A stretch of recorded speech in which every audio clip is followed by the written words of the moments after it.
Hello विद्यार्थियों, स्वागत है आप सभी का एक बार फिर से आपकी अर्थशास्त्र की ऑनलाइन कक्षाओं में। विद्यार्थियों, आज इस कक्षा में हम कक्षा 11 का अपना जो अर्थशास्त्र का विषय है उसे आगे बढ़ाएंगे। आज हम एक नया चैप्टर शुरू करने जा रहे हैं जो हमारा 7वां चैप्टर है और जिसका नाम है निर्धनता पॉवर्टी। तो कक्षा 11 का हमारा टॉपिक है निर्धनता पॉवर्टी। तो इस कक्षा में हम जानेंगे कि निर्धनता क्या होती है। तो बच्चों, बहुत ही आसान सा शब्द है निर्धनता, आप सभी ने सुन रखा होगा। क्या आप लोग इसकी परिभाषा दे सकते हैं? तो निर्धनता की परिभाषा की अगर हम बात करें तो हम कह सकते हैं कि कोई भी वो व्यक्ति जो अपनी जरूरतों को, अपनी आवश्यकताओं को पूरा नहीं कर पाता। तो यहीं से हमारी निर्धनता की परिभाषा निकलेगी कि जो व्यक्ति की नितांत आवश्यक वस्तुएं हैं, जैसे खाने के लिए भोजन, पहनने के लिए कपड़े, रहने के लिए मकान, जो अपनी इन नितांत आवश्यक जो जीवन रक्षक वस्तुएं हैं इन्हें भी पूरी नहीं कर पाता या इनको भी पूरा करने में अयोग्य है, वो व्यक्ति क्या कहलाएगा? निर्धन कहलाएगा।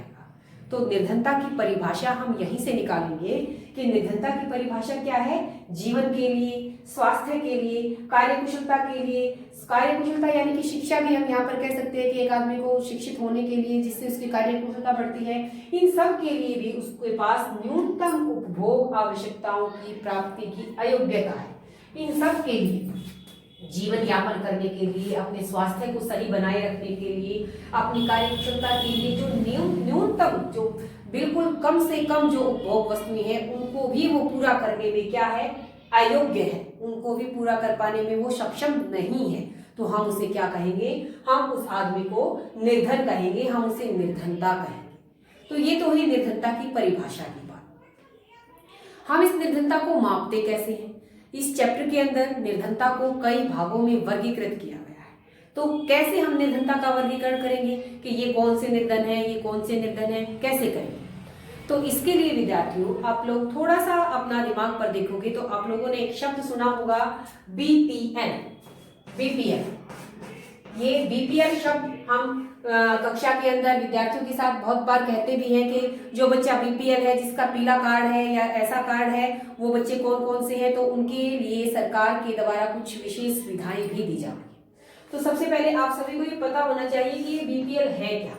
बी यानी कि बिलो, पी पॉवर्टी लाइन। तो बीपीएल की फुल फॉर्म क्या हुई? बिलो पॉवर्टी लाइन, यानी कि निर्धनता रेखा से नीचे। पॉवर्टी हमारी निर्धनता हो गई, लाइन रेखा हो गई। तो निर्धनता रेखा से नीचे, बिलो जो लोग हैं वो बीपीएल लोग होते हैं। आप लोगों ने देखा होगा कि उनके घरों के सामने कुछ अलग तरह का कलर किया जाता है, उनको अलग से छटनी करने के लिए कि ये बीपीएल फैमिली है। उनके लिए सरकार के द्वारा कुछ विशेष सुविधाएं भी दी जाती हैं, जैसे उनके बच्चों को शिक्षा के अंदर पुस्तकें मिल सकती हैं, उनको स्कॉलरशिप मिल सकती है, कई तरह की सुविधाएं सरकार के द्वारा दी जाती है। तो बीपीएल होता है बिलो पॉवर्टी लाइन। अब ये पॉवर्टी लाइन क्या है, निर्धनता रेखा क्या है, तो इसे हमें समझना होगा। इस निर्धनता रेखा से ही वर्गीकरण होता है, बंटवारा होता है कि ये किस प्रकार के निर्धन है और ये किस प्रकार के निर्धन है। तो निर्धनता रेखा की हम जहां तक बात करें तो उसे समझने के लिए हम एक उदाहरण लेते हैं। निर्धनता रेखा को बनाने के लिए सरकार की, मान लिया कह रही हूं, मान लिया कि सरकार ने कोई लिमिट निर्धारित कर दी, कोई सीमा निर्धारित कर दी कि जो लोग, ये जो सीमा है ये कैसे भी हो सकती है। ये हो सकता है लोगों की आय के आधार पर हो कि भाई जिन लोगों की आय इतनी है, एक बिंदु निर्धारित कर दिया कि मान लिया जिन लोगों की आय महीने में 1000 रुपये है, तो 1000 रुपये तक जिन लोगों की आय है हम उनको गरीब नहीं कहेंगे। मैंने माना शब्द यूज किया है कि सरकार कोई भी एक लिमिट रख सकती है, और वो लिमिट वो कैसे रखती है ये सब हम अपने इस चैप्टर के अंदर पढ़ेंगे कि सरकार इस निर्धनता रेखा का निर्धारण कैसे करती है, कैसे वो कोई एक बिंदु, कोई एक आय का लेवल या कोई एक खर्च का लेवल निर्धारित करती है कि इस खर्च से ऊपर जो खर्च करते हैं या इस आय से ऊपर जिनकी आय है वो निर्धन नहीं है, और जो इससे नीचे कर रहे हैं यानी कि जो उतना खर्च नहीं कर पा रहे या जिन लोगों की उतनी आय नहीं है वो निर्धनता रेखा से नीचे है। तो निर्धनता रेखा क्या होगी? निर्धनता रेखा एक सीमा बिंदु है, एक लिमिट है जो सरकार के द्वारा निर्धारित की जाती है। तो वो सरकार के द्वारा क्या निर्धारित की गई, कैसे उसके अंदर बढ़ोतरी हुई, ये सब हम इस चैप्टर के अंदर पढ़ेंगे। यहाँ पर मैं आपको उदाहरण से बता रही हूँ कि मान लिया सरकार ने 1000 रुपये मासिक, महीना जिसकी आय है, उसे मान लिया कि ये क्या है, ये एक पॉइंट है, एक लिमिट है कि इससे अधिक जिसकी आय है वो निर्धन नहीं होगा और उससे कम जिसकी आय होगी वो निर्धन होगा। अब ये भी जरूरी नहीं है कि आय को ही माना जाए, सरकार खर्च को भी मान सकती है कि जो लोग इतना खर्च कर रहे हैं वो निर्धन नहीं है, जो इससे कम खर्च कर रहे हैं वो लोग निर्धन है।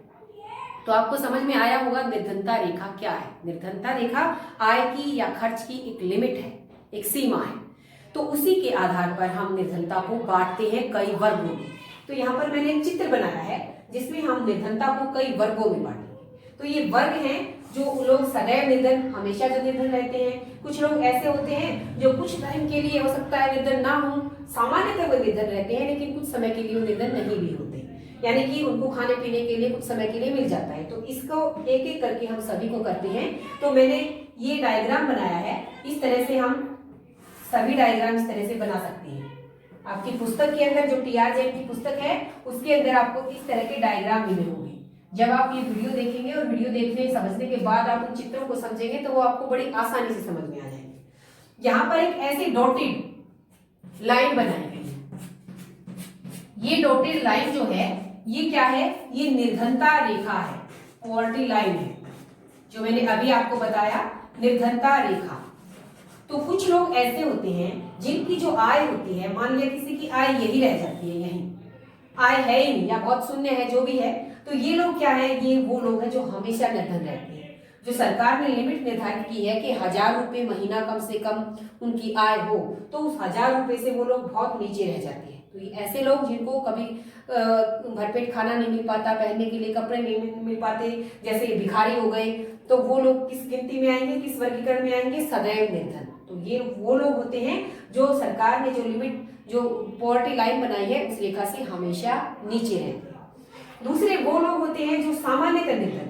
सामान्यतः निर्धन का अर्थ है कि भाई ज्यादातर तो ये लोग क्या रहते हैं, निर्धनता रेखा से नीचे ही रहते हैं, लेकिन कभी कभार, जैसे ये एक बार ऊपर हो गया और फिर से नीचे आ गया, तो ये आय को दिखा रही है कि जो उनकी आय है, वैसे तो उनकी आय हमेशा इस लाइन से नीचे रहती है, लेकिन एक आध बार कभी कभी उनको कुछ उनकी जरूरतें पूरी भी हो जाती है।